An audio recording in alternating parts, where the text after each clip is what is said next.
ओम नमस्ते जी। आपका स्वागत है आपका अपना चैनल आओ वेद पढ़े में। इस चैनल पर केवल आचार्य प्रदीप कुमार शास्त्री जी का ऑनलाइन व ऑफलाइन शास्त्रीय कक्षाओं के वैदिक व्याख्यान उपलब्ध होंगे।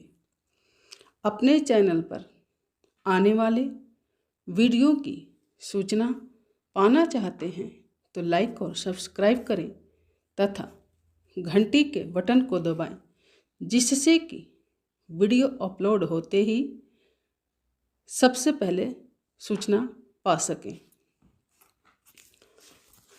वेद पढ़ें पढ़ाएं, सुने सुनाएं, वेद का संदेश घर घर पहुँचाएं।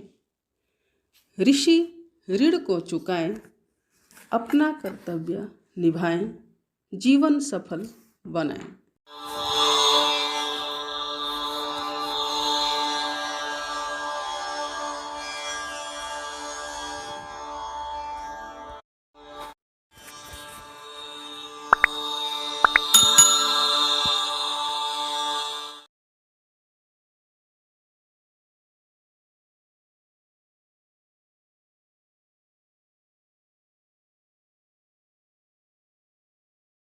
ॐ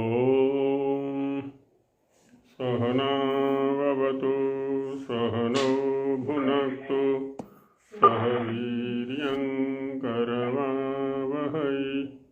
तेजस्विनावधीतमस्तु मा विद्विषावहै। ॐ शान्ति शान्ति शान्तिः।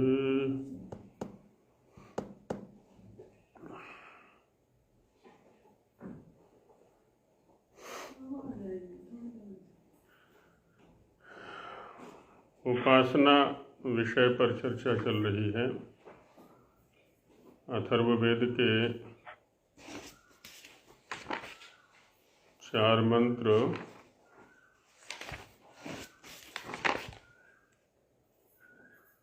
कल विचार किए गए, तो उनका संस्कृत भाष्य जो स्वामी जी महाराज ने किया है उस पर विचार चल रहा है।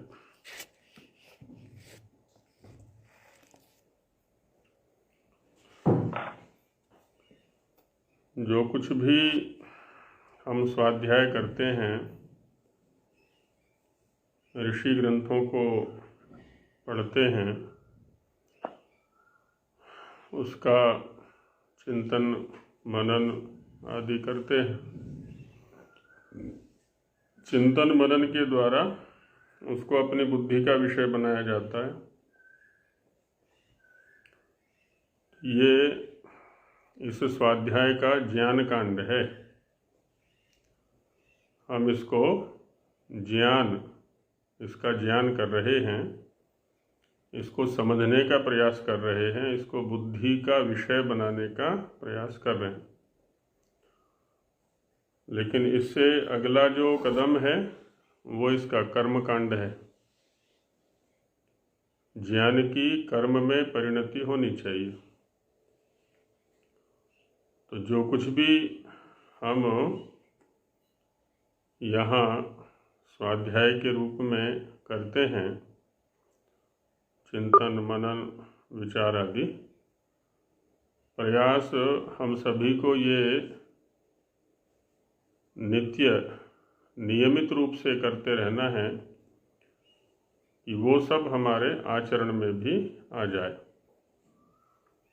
और ये हमारे अपने प्रयास से होगा। प्रायः देखने में ये आता है कि कर्म हम दूसरे के अंदर देखना चाहते हैं, ज्ञान अपना सबसे ऊंचा समझते हैं और उसके अनुकूल कर्म दूसरे के अंदर देखना चाहते हैं। वहाँ फिर जो ये स्थिति बनती है किसी की भी, वो दुख का हेतु बन जाती है। तो वो ज्ञान जहाँ सुख का हेतु बनना चाहिए था, मुक्ति का हेतु बनना चाहिए था, दुखों से मुक्ति का, वो दुखों का कारण बन जाता है। और जब उसी ज्ञान को हम अपने ऊपर लागू करने का प्रयास करते हैं, उसका कर्म पक्ष सिद्ध करने का प्रयास करते हैं, तो वही सुख का हेतु बन जाता है, दुखों की निवृत्ति का हेतु बन जाता है।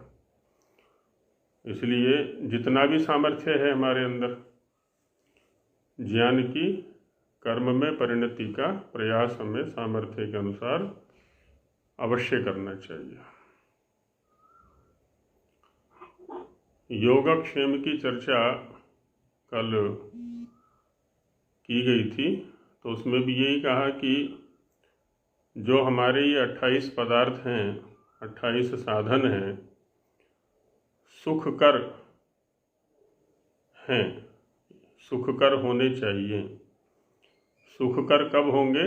जब हम दिन रात इनको उपासना व्यवहार में लगाएंगे। इन साधनों का जो प्रधान लक्ष्य है, प्रधान साध्य है, वो हम ईश्वर को बनाएंगे, ईश्वर की उपासना को बनाएंगे, तो ये सुख कर हो जाएंगे। और ये कार्य हमें दिन रात करना पड़ेगा। और साथ में योग क्षेम योग, ये भी है ना, जो नहीं प्राप्त है उसको प्राप्त करने की वृत्ति रखनी पड़ेगी, और जो प्राप्त है उसको सुरक्षित रखने का प्रयास सुरक्षित को और आगे बढ़ाने का प्रयास, ये नियमित रूप से चलना चाहिए। आगे स्वामी जी महाराज कह रहे हैं कि इमे वक्ष्यमाणाश्च मंत्रा अथर्ववेदस्य सन्तीति बोध्यम। ये और इससे आगे के और भी मंत्र अथर्ववेद के हैं, जो कि उपासना का जो व्यावहारिक स्वरूप है उसको यहाँ प्रकट कर रहे हैं। इंद्र इत्यादि, हे इंद्र परमेश्वर, है ना, इंद्र का अर्थ परमेश्वर लिया। त्वम शच्या, अब देखिए शची का अर्थ क्या देते हैं? प्रजाया वाण्या कर्मणो वा पतिरसि। तुम शची के पति हो, तुम शचीपति हो, तुम्हारी संपत्ति शची है।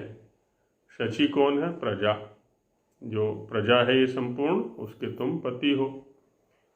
और वाणी, इसके भी तुम पति हो। और कर्म, इसके भी तुम पति हो। अब हमें ये देखना है कि क्या वस्तुतः हम इन तीनों के पति हैं, इन तीनों के स्वामी हैं, या ये हमारे स्वामी बने हुए हैं।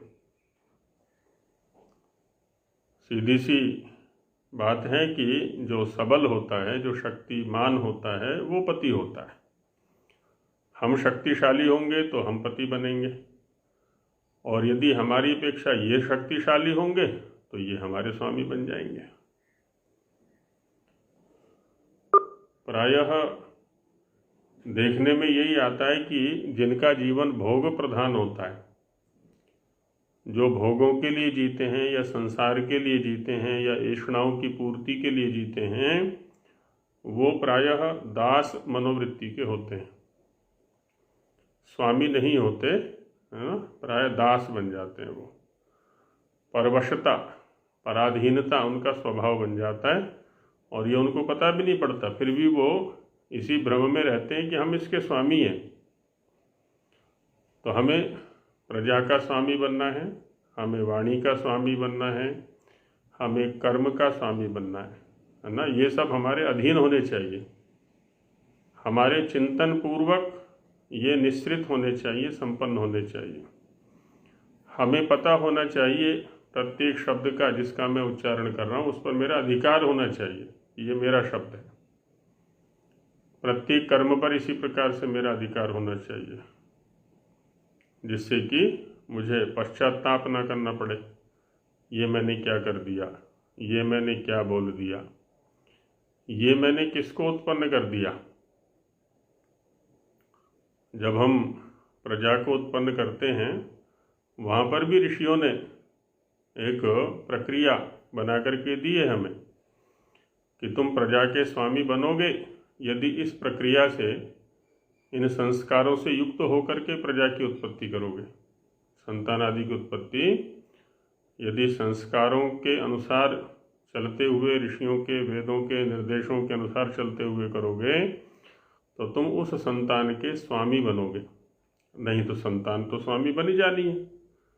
यदि भोग वृत्ति को प्रधानता देते हुए संतान को उत्पन्न करोगे, वाणी का प्रयोग करेंगे या कर्म करेंगे कोई भी, तो फिर ये हमारे स्वामी बन जाएंगे, ये हम पर हावी हो जाएंगे, हम इनके अधीन हो जाएंगे। तो उसके लिए हमें इंद्र बनना होगा, शक्तिशाली बनना होगा। तो वे कह रहे हैं कि प्रजायाः वाण्याः कर्मणः पतिरसि, ये ईश्वर के गुण हैं, तो इन गुणों को हमें भी धारण करना है ना। ईश्वर के गुणों के कीर्तन का तात्पर्य यही होता है कि ये गुण हमारे अंदर आए, हम वैसा बनने का प्रयास करें। नहीं तो कीर्तन करने का कोई लाभ ही नहीं है, स्तुति करने का कोई लाभ ही नहीं है। हनुमान जी की स्तुति करते हैं, है ना। हनुमान जी कैसे हैं? बजरंगबली हैं। हनुमान जी कैसे? रामदूत हैं। हनुमान जी कैसे? राम के सेवक हैं। हनुमान जी बहुत अधिक शक्तिशाली हैं। हनुमान जी ने समुद्र को पार कर दिया। हनुमान जी ने अकेले ही रावण जैसे दुर्दांत आतंकवादी को धूल चटा दी। हनुमान जी ने अकेले ही सारी लंका का नाश कर दिया। तो हनुमान जी ये थे, हनुमान जी वो थे, वो हनुमान जी जैसे थे वो तो थे, लेकिन क्या एक आधे गुण को लेने का हमने भी प्रयास किया है कभी हनुमान जी के, है ना। उधर हनुमान जी की स्तुति भी कर रहे हैं, इधर मुंह में बीड़ी भी लगी हुई है, शराब भी लगी हुई है, गालियाँ भी लगी हुई हैं और न जाने क्या क्या। तो ये स्तुति थोड़ी ना हुई, ये तो निंदा हो गई एक तरह से। तो जो भी हमारे आदर्श हैं, है ना, उसके आदर्श का मतलब होता है उसके जैसा स्वयं को निर्मित करना। क्योंकि संस्कृत में आदर्श का मतलब होता है शीशा, दर्पण। और दर्पण का प्रयोग हम करते ही इसलिए हैं कि हमारे चेहरे पर, हमारे शरीर पर कुछ यदि दाग धब्बे हैं, कुछ और हैं, तो वो दिख जाते हैं, उनकी सफाई कर देते हैं हम। तो इसीलिए इन आदर्श चरित्रों को भी हम अपने जीवन में अपनाते हैं, चाहे महापुरुष हुए हैं, चाहे और बड़े से बड़े जो भी लोग हुए हैं, कि इनके चरित्रों को देख करके, इनकी जीवन शैली को देख करके हम भी अपनी जीवन शैली वैसी बनाएं। अब यहाँ परमेश्वर के गुणकर्म स्वभावों को देख रहे हैं हम, तो इसलिए देख रहे हैं कि हमें भी ऐसा बनना है, हमें भी वहीं पहुँचना है, हमें भी उतना महान बनना है। तथा भूयान, भूयान हैं आप, है ना। इंद्र को कहा जा रहा है कि आप भूयान हैं। भूयान शब्द का अर्थ होता है बहुत अधिक। तो वही करें कि सर्वशक्तिमत्वात्, सर्वोत्कृष्टत्वात्, अतिशयेन बहुरसी। आप एक तो सर्वशक्तिमान हैं, जितने भी शक्तिशाली हैं ना यहाँ पर संसार के अंदर, आपसे बढ़कर के और कोई शक्तिशाली नहीं है ना। वायु बहुत ज़्यादा शक्तिशाली है, सूर्य खूब शक्तिशाली है, जल में भी खूब शक्ति है, मनुष्यों में भी, पशुओं में भी एक से एक बढ़कर के शक्तिशाली दिखाई पड़ता है यहाँ पर। कोई बुद्धि शक्ति से संपन्न है, कोई शरीर शक्ति से संपन्न है, कोई दूसरी शक्ति से संपन्न है, लेकिन आपके सामने सभी निम्न हैं। आप सभी की अपेक्षा अधिक शक्तिशाली है, इसलिए आप सर्वोत्कृष्ट हैं, है ना, सबसे ऊंचे हैं। अतिशयेन बहुरसी, बहुत अधिक हो। तथा अरात्या शत्रुभूतायाः, अब देखिए शच्याः, शची का ही विशेषण लिया यहाँ पर इन्होंने अराती को, और अराती का अर्थ किया शत्रुभूत। ये जो वाणी है, ये जो कर्म है, ये जो प्रजा है, यही हमारी शत्रु भी बन सकती है और बनी जाती है। समाचार पत्रों में या टीवी पर अनेकत्र घटनाएं घटती रहती हैं। संतान ने पिता को मृत्यु प्राप्त कराई, माता को मृत्यु के घाट उतार दिया पैसे के लिए, कहीं और बहुत सारे कारण होते हैं। तो संतान ही शत्रु बन जाती है हमारी। अच्छा, वाणी शत्रु बन जाती है। बिना सोचे विचारे हमने किसी के प्रति शब्दों का प्रयोग कर दिया और वही हमारे लिए घातक बन जाता है। हमारा कर्म हमारे लिए शत्रु बन जाता है। तो कहते हैं कि लेकिन तुम्हारे साथ में ऐसा नहीं है, क्योंकि तुम इंद्र हो, तुम्हारा सबके ऊपर अधिकार है। शत्रुभूताया वाण्याः तादृशस्य कर्मणो वा शत्रु अर्थात भूयान निवारकोसि। कहते हैं तुम तो शत्रुभूत वाणी के, शत्रुभूत प्रजा के, शत्रुभूत जो कर्म है उसके निवारक हो, क्योंकि तुम उनसे भी अधिक हो। तुम्हारी वाणी, तुम्हारा कर्म या तुम्हारी प्रजा है वो तुम्हारी शत्रु कभी हो ही नहीं सकती, क्योंकि तुम तो इन सब से ऊपर हो, इतने अधिक शक्तिशाली हो, सब कुछ तुम्हारे वश में है। तुम इन सब परिस्थितियों के निवारक हो, भूयान होने के कारण से, अधिक होने के कारण से। तो भूयान निवारकोसि, और कैसे हो? विभू, व्यापक है ना, सर्वत्र व्यापक हो। प्रभु समर्थश्चासि, विपूर्वक भू धातु का अर्थ है व्यापक और प्रपूर्वक भू धातु है तो समर्थ। इति अनेन प्रकारेण एवं भूतम त्वाम वयम सदैव उपास्महे। तो इस प्रकार से एवं भूतम है ना, इस स्वरूप वाले तुम्हारी हम सदा ही उपासना करते हैं, अर्थात तवैव उपासनम कुर्महे, तुम्हारी ही उपासना करते हैं। अब जब हम इस मंत्र का विनियोग उपासना के प्रकरण में देख रहे हैं, उसको समझने का प्रयास कर रहे हैं, का मतलब है कि इस मंत्र के अंदर ईश्वर के जो गुण कर्म स्वभाव दिखाए गए हैं उनको अपने अंदर लाने का प्रयास करें। ये इन गुणों के स्तर पर उपासना होगी। तो धीरे धीरे धीरे धीरे इनके गुण को अपनाते चले जाएं। तवैव उपासनम कुर्महे इति अत्र प्रमाणम। उपासना के प्रसंग में भी, उपासना के क्षेत्र में भी क्या है ना, आडंबर बहुत सारे आ गए। आडंबर इसलिए आ गए क्योंकि ज्ञान को वहाँ से हटा दिया गया है और अपने स्तर पर कल्पनाएं कर ली गई। तो बहुत स्वयं भी भटके हुए हैं, दूसरों को भी भटकाते रहते हैं बराबर। ऋषियों के मार्ग से चलना नहीं चाहते, प्रयास कुछ करना नहीं चाहते, तपस्वी बनना नहीं चाहते, साधना करना नहीं चाहते, सब कुछ शीघ्रता से शॉर्टकट में बिना किसी प्रयास के, बिना कुछ त्याग के ही प्राप्त करना चाहते हैं। इसलिए आडंबरों में फंस जाते हैं जाकर के। तो इस प्रकार से तुम्हारी हम उपासना करते हैं। अत्र प्रमाणम, शची शब्द के जो ऊपर अर्थ दिए हैं हमने, वो अपनी कल्पना से नहीं दिए, उसमें प्रमाण है निघंटु का।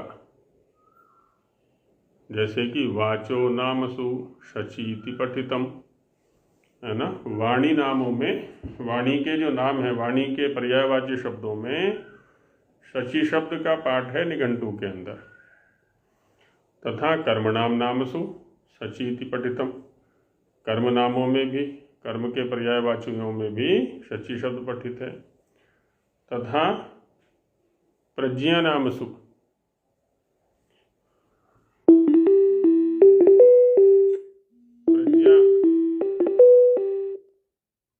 प्रज्ञा नामों में भी यह शब्द पठित है।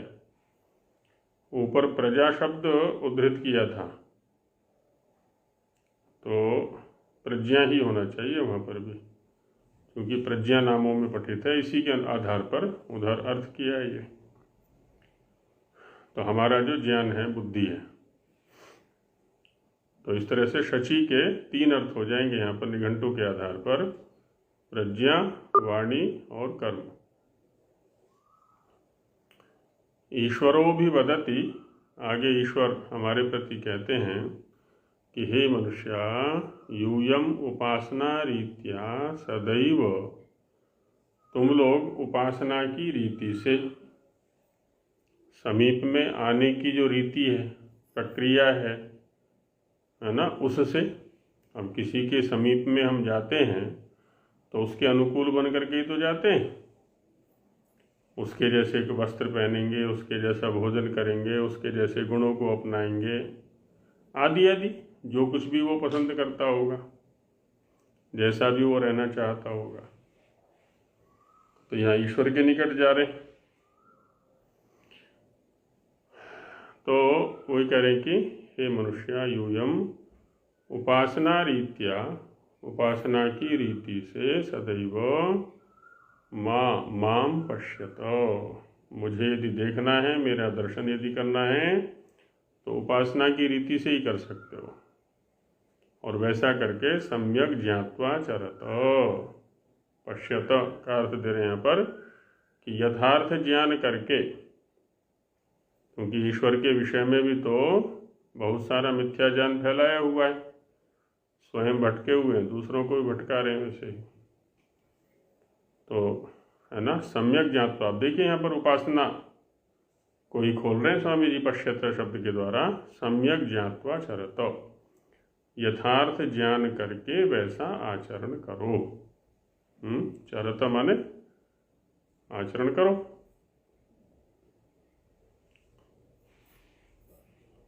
उपासक एवं जानीयात वदेच्च, और उपासक परमेश्वर के प्रति ऐसा जाने भी और कहे भी, क्या कि हे परमेश्वर अनंत विद्या युक्त, हे परमेश्वर अनंत विद्या युक्त। अब ये विशेषण दे रहे हैं यहाँ पर, तो हमें भी परम ऐश्वर्यशाली बनना है और अनंत विद्या से युक्त भी बनना है। हम तो विद्या को प्राप्त करते हुए ही भैंसा खाते रहते हैं, बचते रहते हैं उससे।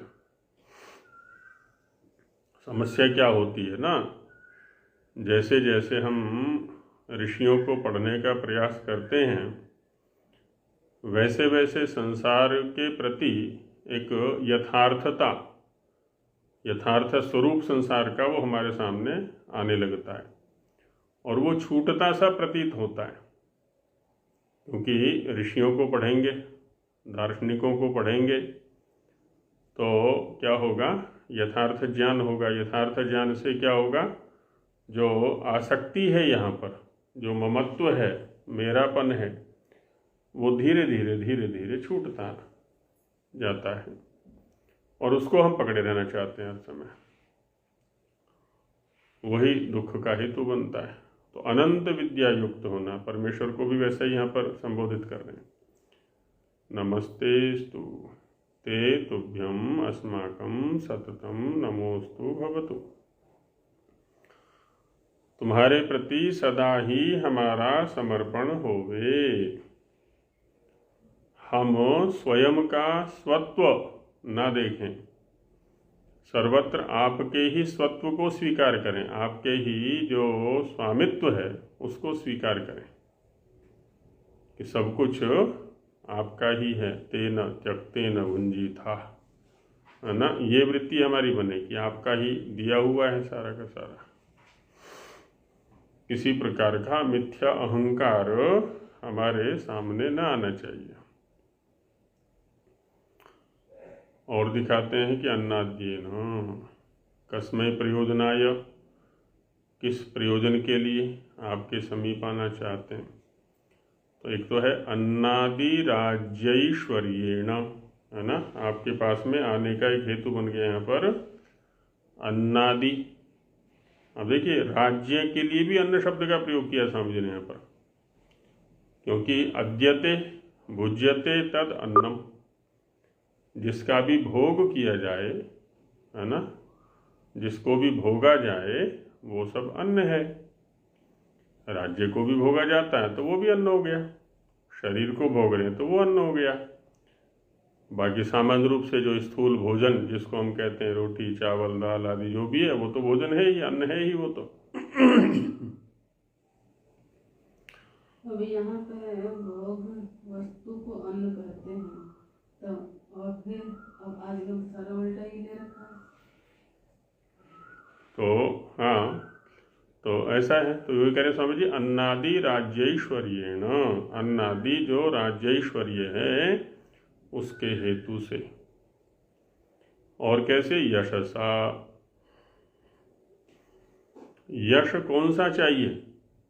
कीर्ति, लोग हमारे विषय में चर्चा करें कि एक वह है, किस रूप में, है ना, घटम भित्वा पटम छित्वा कृत्वा कर्दम मर्दनम।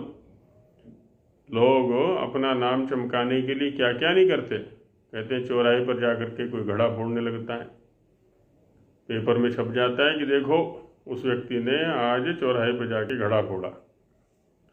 कोई कपड़े फाड़ने लगता है, कोई खंबे पर चढ़ रहा है, कोई भरी भीड़ में कपड़े उतार देता है, न जाने क्या क्या उल्टे उल्टे काम करते हैं। तो स्वामी जी यहाँ पर कह रहे हैं कि सर्वोत्तम सत्कर्मानुष्ठान उद्भूत सत्कीर्त्या, सर्वोत्तम जो सत्कर्म है,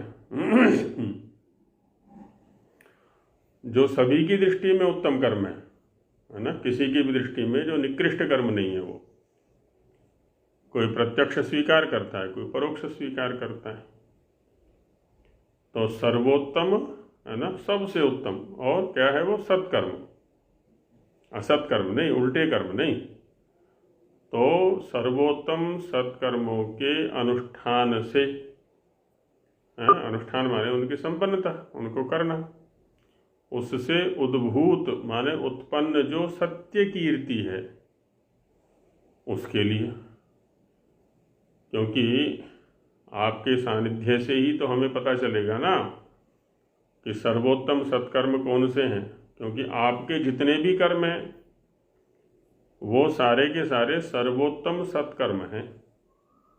आपके स्तर पर कोई निम्न कर्म संभव ही नहीं है, क्योंकि आप अनंत विद्या वाले हैं, अनंत ज्ञान वाले हैं, अनंत सामर्थ्य वाले हैं, सबके पिता हैं, सबके माता हैं, सबके बंधु हैं, किसी के प्रति कोई वैर नहीं है, किसी के प्रति कोई राग नहीं है, किसी के प्रति कोई द्वेष नहीं है। यही सब हेतु तो होते हैं जो असत्कर्म कराते हैं हमसे।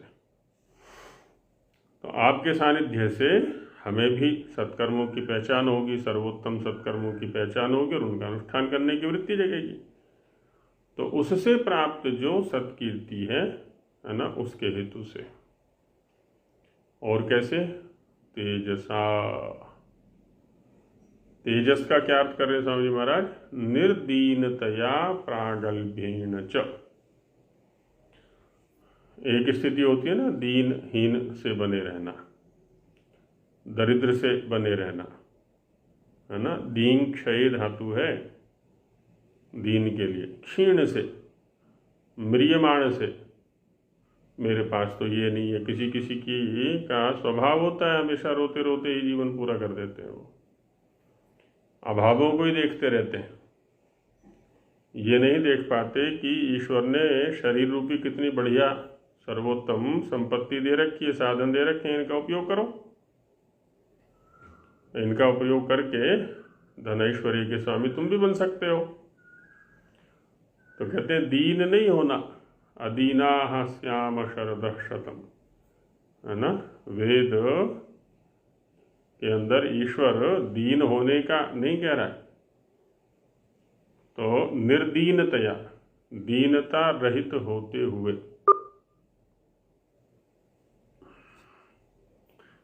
प्रागल्भ्येन च, है ना, प्रगल्भता, किसी भी कार्य को करने में हर समय उत्साह बने रहना, निरुत्साह नहीं होना है।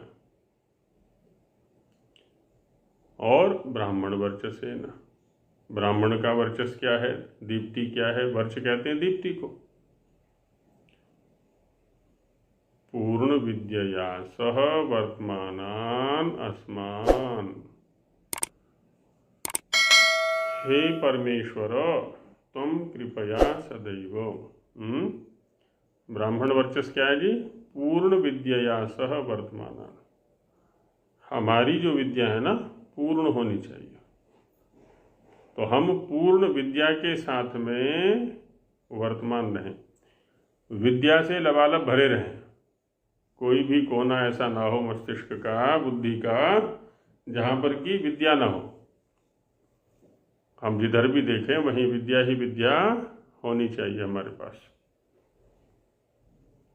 तो पूर्ण विद्या सह वर्तमानान, पूर्ण विद्या के साथ में वर्तमान हमको हे परमेश्वर तुम कृपया सदैव पश्य, ही बने रहें और पूर्ण विद्या युक्त हो, है ना। ये सब चीज़ें हमारे पास हो, ऐसी कृपा आपकी बनी रहे।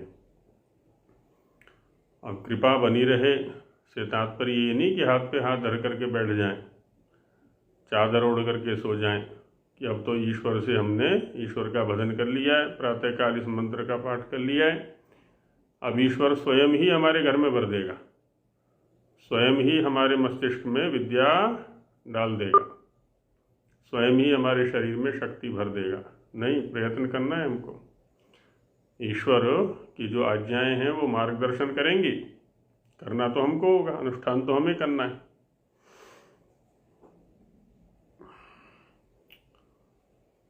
तो पश्य संप्रेक्षस्व, है ना, आपकी दृष्टि हमारे ऊपर इस रूप में रहे कि हमारे अंदर कहीं पर भी कोई दीनता, हीनता, न्यूनता नहीं होनी चाहिए।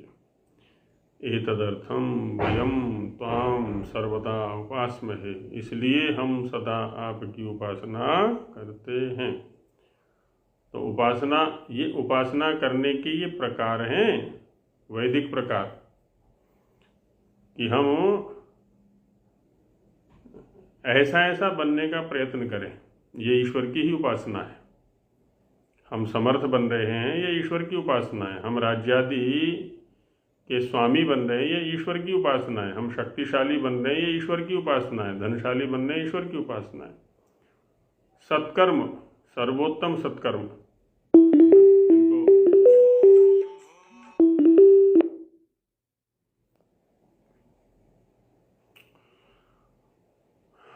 तो ये करना है।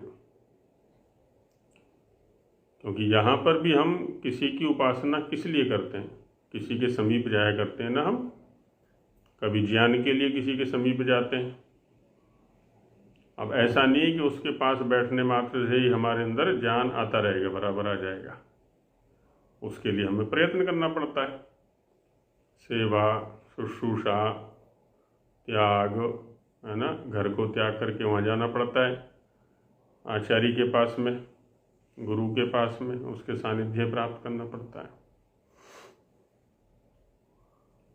तीर्थ के चक्कर लगाने पड़ते हैं, है ना, तीर्थ के चक्कर लगाने पड़ते हैं।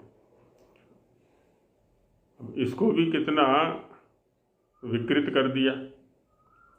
तीर्थ शब्द विद्या के लिए आता है ना। तरंती ये न तीर्थम विद्या ज्ञानम, ज्ञान अथवा विद्या ही तीर्थ है, क्योंकि इसके माध्यम से ही हम इस जीवन रूपी जो भवसागर है ना, इसके पार जा सकते हैं।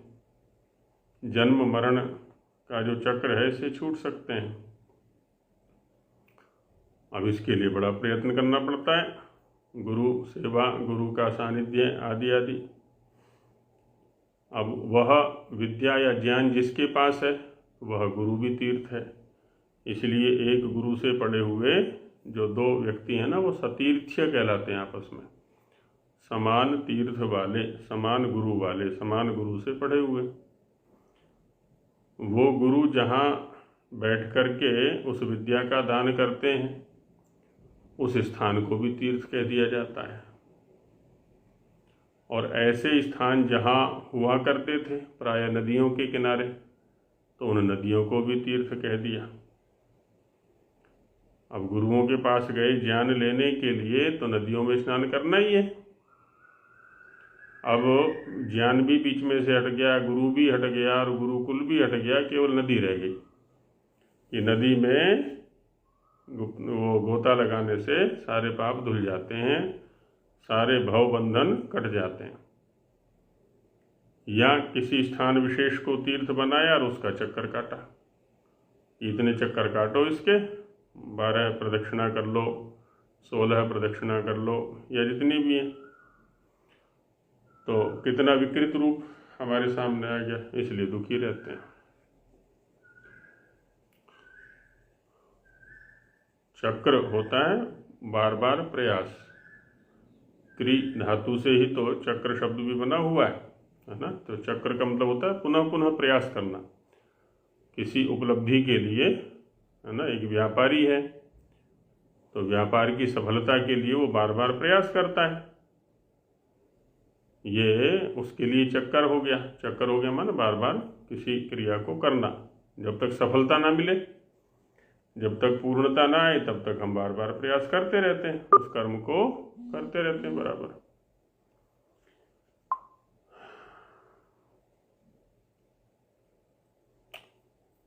आगे हिंदी में भाषार्थ के अंतर्गत स्वामी जी महाराज कह रहे हैं कि अष्टाविंशानि शिवानी, हे परमेश्वर्य युक्त मंगलमय परमेश्वर, है ना। परम ऐश्वर्य से युक्त परमेश्वर, और कैसे जी, मंगलमय।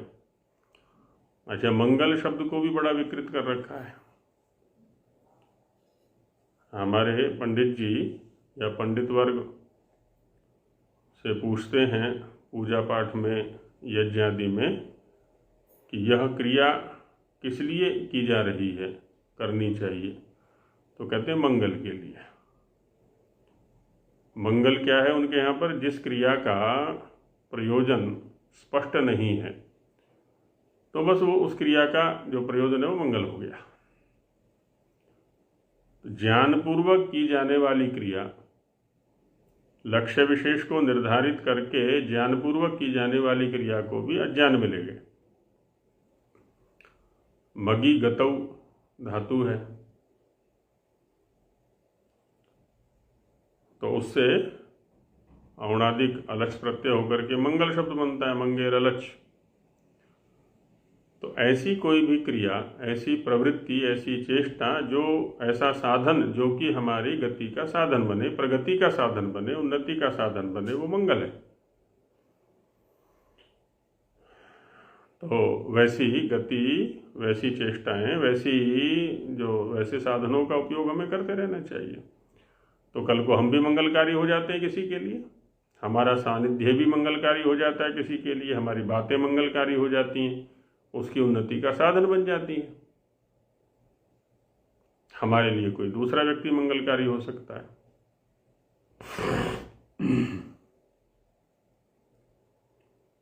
तो परमेश्वर का जो सानिध्य है वो तो मंगलमय है ही, तो इसलिए कहा मंगलमय परमेश्वर, है ना। किधर से भी उसका स्मरण करें, किसी भी गुण का, कर्म का, स्वभाव का, किसी का भी स्मरण करें तो वो तो मंगल ही मंगल है। वहाँ तो हमारी उन्नति का ही साधन बनना है, निश्चित रूप से वो गति का, प्रगति का ही साधन बनना है। आपकी कृपा से मुझको उपासना योग प्राप्त हो, है ना। उपासना में जो योग है, युक्ति है, वो मुझे प्राप्त हो। कैसे मैं आपके सानिध्य को प्राप्त करूं, है ना, ये युक्ति मुझे प्राप्त हो, तथा उससे मुझको सुख भी मिले। सुख तो मिलना ही है। अब हम तो अपने स्तर पर प्रार्थना कर रहे हैं, एक जीव अपने स्तर पर प्रार्थना कर रहा है। इसी प्रकार आपकी कृपा से 10 इंद्रिय, अष्टाविंशानी का अर्थ दे रहे हैं स्वामी जी यहाँ पर। 28 जो पदार्थ हैं, क्या क्या हैं वो? 10 इंद्रिय, 5 ज्ञानेंद्रिय, 5 कर्मेंद्रिय, 10 प्राण। अब ये शब्द तो हम कई बार दोहरा चुके होंगे जीवन में, लेकिन इनमें से प्रत्येक पर ध्यान रखना है, प्रत्येक की गतिविधि पर ध्यान रखना है, एक एक की साधना करनी है। हम प्रतिदिन इन सब का उपयोग करते हैं। अब सदुपयोग कर रहे हैं कि दुरुपयोग कर रहे हैं? लक्ष्य के अनुकूल उपयोग है तो सदुपयोग हो गया, और यदि भटकाने वाला उपयोग है तो दुरुपयोग हो गया। और ये हमें प्रतिक्षण ध्यान रखना है प्रत्येक इंद्रिय के स्तर पर। जब हम आँख का प्रयोग कर रहे हैं तो मैं क्या देख रहा हूँ, ये देखने के योग्य है या देखने के योग्य नहीं है। शब्द सुन रहा हूँ तो ये सुनने के योग्य है या नहीं है, मुझे भटकाने वाला तो नहीं है शब्द, ये रूप भटकाने वाला है, ये गंध भटकाने वाली है, ये स्पर्श भटकाने वाला है, ये ध्यान रखना है। पैर किधर जा रहे हैं आज मेरे, हाथ क्या कर्म कर रहे हैं, अंगुलियां क्या कर्म कर रही हैं, ये प्रत्येक इंद्रिय के स्तर पर सदा सावधान रहना है।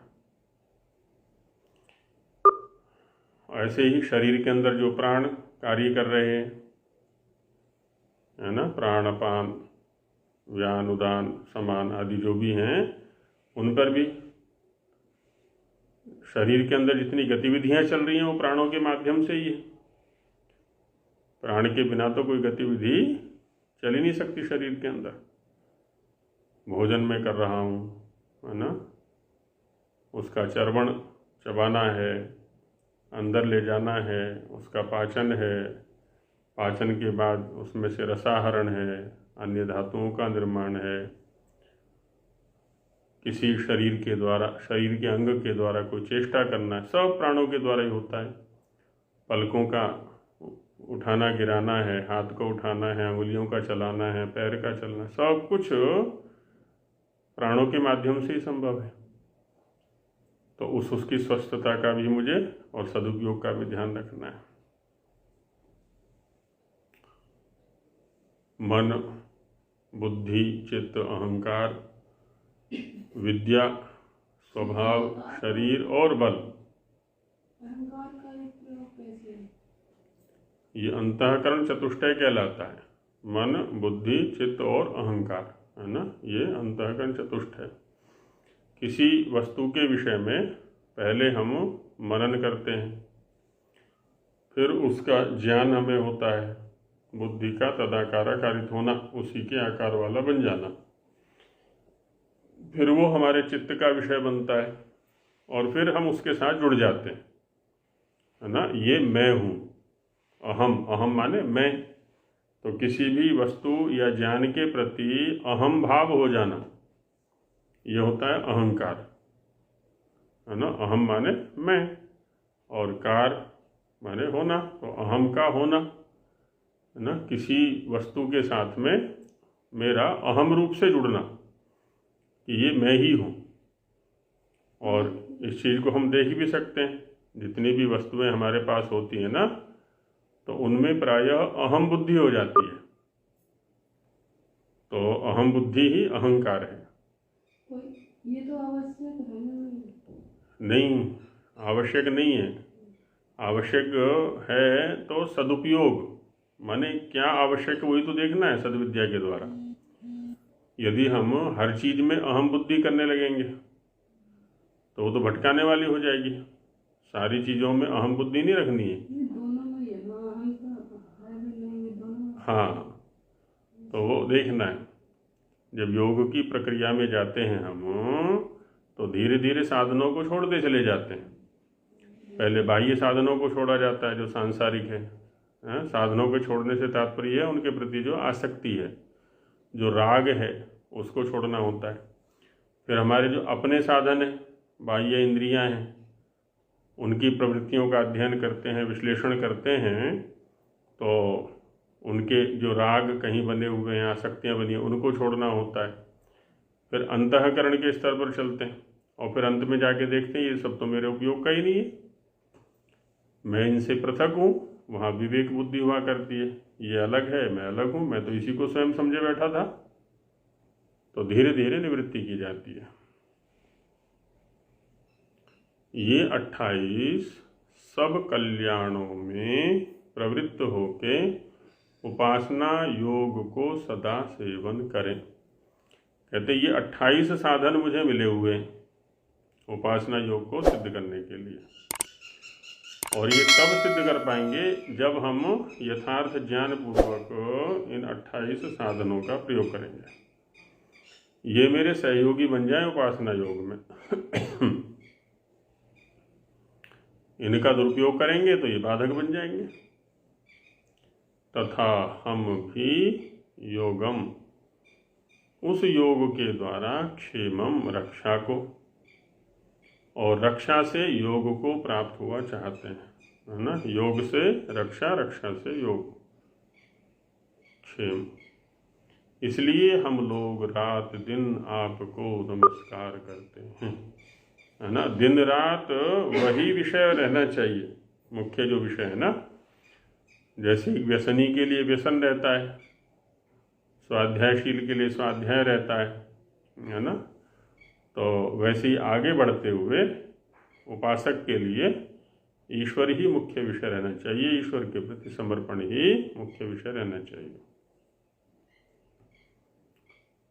भूयान आराध्या, हे जगदीश्वर, आप सच्या सब प्रजा। अब देखिए यहाँ भी प्रजा शब्द का प्रयोग किया हुआ है और वहाँ प्रज्ञा शब्द है। वाणी और कर्म इन तीनों के पति हैं, है ना। निघंटु के अनुसार प्रज्ञा के पति हैं, बुद्धि के पति हैं, वाणी के पति हैं, कर्म के पति हैं, स्वामी हैं, इनके रक्षक हैं। तथा भूयान सर्वशक्तिमान आदि विशेषणों से युक्त हैं, है ना। सर्वशक्तिमान आदि गुण भी हैं आपके अंदर, जिससे आप आराध्या अर्थात दुष्ट प्रजा, मिथ्या रूप वाणी और पाप कर्मों को विनाश करने में अत्यंत समर्थ हैं। इतना सामर्थ्य हमारे अंदर भी होना चाहिए कि कोई दुष्ट ज्ञान हमारे अंदर ना आ जाए, है ना। इतनी शक्ति, इतना सामर्थ्य हो कि दुष्ट ज्ञान हमारे पास आने से भी भय खाए, दूर दूर रहे, हम उससे दूर रहें। ऐसे मिथ्या रूप वाणी, असत्य भाषण हमसे हो ही ना सके, असत्य भाषण वाले जो शब्द हैं वो हमसे भय खाएं, दूर रहें। असत कर्म, पाप कर्म भी इसी प्रकार से हमसे दूर रहें, विनाश करने में अत्यंत समर्थ हैं। तो वो सामर्थ्य हमारे अंदर होना चाहिए कि इन सब का विनाश हो जाए। तथा आपको विभु सब में व्यापक और प्रभु सब सामर्थ्य वाले जान के हम लोग आपकी उपासना करते हैं, है ना। व्यापक हैं आप, सर्वत्र विद्यमान हैं और सब कुछ करने में समर्थ हैं। जो भी आपके कार्य हैं उनको सबको स्वयं ही करने में समर्थ हैं, आप प्रभु हैं।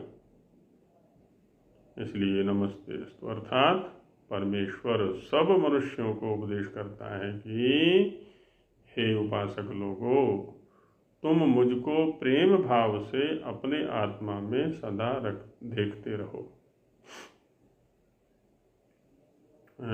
प्रेम भाव से, जिस प्रेम क्या होता है, तृप्ति का साधन, जिससे हमारी तृप्ति होती है, संतुष्टि होती है। तो यथार्थ ज्ञान पूर्वक अपने आत्मा में वैसा मेरा दर्शन करो तथा मेरी आज्ञा और वेद विद्या को यथावत जान के उसी रीति से आचरण करो। हाँ, देखो स्वामी जी के स्पष्ट शब्द हैं यहाँ पर कि मेरी आज्ञा और वेद विद्या को। हम कहते हैं कि ईश्वर के संदेश अंदर प्राप्त होते हैं, लेकिन ईश्वर के संदेशों को प्राप्त करने की योग्यता भी तो चाहिए, पात्रता भी तो चाहिए। तो दूसरा वेद विद्या है, इन सबको जान के ना जैसा कहा जा रहा है वैसा आचरण करना है। जैसे बच्चा होता है ना, पहले माता पिता के सानिध्य में होता है, फिर आचार्य के सानिध्य में होता है, क्योंकि अज्ञानी है, अबोध है। तो माता जैसा कहती है, पिता जैसा कहते हैं, आचार्य जैसा कहते हैं, वैसा ही उसको करना चाहिए, करता भी है। लेकिन जिस क्षण ये सोचता है कि अरे मैं तो बड़ा हो गया, बस भटकाव चालू हो जाता है। ऐसे ही परमेश्वर के सामने हम अबोध बच्चे हैं, तो परमेश्वर की आज्ञाओं में ही हमें सदा रहने का प्रयास करना चाहिए। फिर मनुष्य भी ईश्वर से प्रार्थना करें कि हे परमेश्वर, आप कृपा दृष्टि से पश्य हमको सदा देखिए, आपकी सदा कृपा हम पर बनी रहे, इसलिए हम लोग आपको सदा नमस्कार करते हैं। कि अन्नाद्येन अन्न आदि ऐश्वर्य, संस्कृत भाग में राज्य भी ले लिया था। कहते हैं अन्न आदि जो कुछ भी भोग्य पदार्थ हैं, इस शरीर के संचालन के, शरीर के स्वस्थ संचालन के लिए जो जो भी अपेक्षित है वह सब है ना। राज्य भी अपना होना चाहिए, इस शरीर के ऊपर भी राज्य अपना होना चाहिए, शासन। शरीर के ऊपर ही शासन नहीं है हमारा तो शरीर के अधीन होकर के भागते रहते हैं, बाद में फिर पछताते हैं। यशसा, सबसे उत्तम कीर्ति है ना, उत्तम कीर्ति के लिए प्रयत्न। उत्तम कीर्ति होगी उत्तम कर्म करने से, निकृष्ट कर्म करने से निकृष्ट कीर्ति होगी, कीर्ति तो होगी। तेजसा, भय से रहित, ब्राह्मण वर्चसेन, और संपूर्ण विद्या से युक्त हम लोगों को करके कृपा से देखिए। तो यहाँ ये भी संकेत करना चाह रहे हैं कि यदि संपूर्ण विद्या चाहिए ना, तो उसके लिए भी ईश्वर का सानिध्य अपेक्षित है। जितनी भी विद्या है उसके आधार पर प्रयत्न आरंभ कर दें, तो जैसे जैसे उसके सानिध्य की ओर बढ़ते रहेंगे वैसे वैसे विद्या की वृद्धि होती रहेगी। यस्तन्न वेद किम ऋचा करिष्यति, है ना। वेद स्वयं कहता है कि केवल वेद में ही लगे रहें, उसकी ओर ध्यान ही न जाए। ये ध्यान ही न जाए कि वेद का जो स्वाध्याय है वो ईश्वर तक पहुंचने का साधन है। वेद के अंदर जितने भी कर्तव्य कर्म लिखे हुए हैं, ठीक है, उन सबको करना है, लेकिन ये सब साधन है वहाँ तक पहुँचने के। उसका ज्ञान परम आवश्यक है, वहाँ तक पहुँचना परम आवश्यक है, वही मुख्य लक्ष्य है हमारा।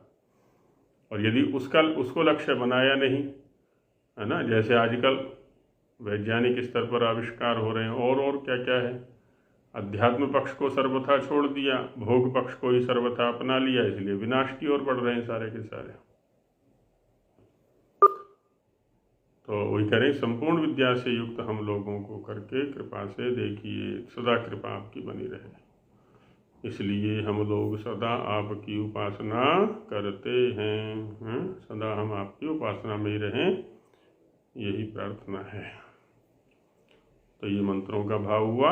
आगे और मंत्र आएंगे, क्योंकि ये मुख्य विषय है उपासना, तो इस पर थोड़ा विस्तृत चर्चा भी की हुई है स्वामी जी महाराज ने, तो उसको देखेंगे आगे। सभी लोग विचार करते रहें, और कुछ चर्चा का विषय हो तो उठा लिया करें बीच में, जिससे कि वो भी चलता रहे।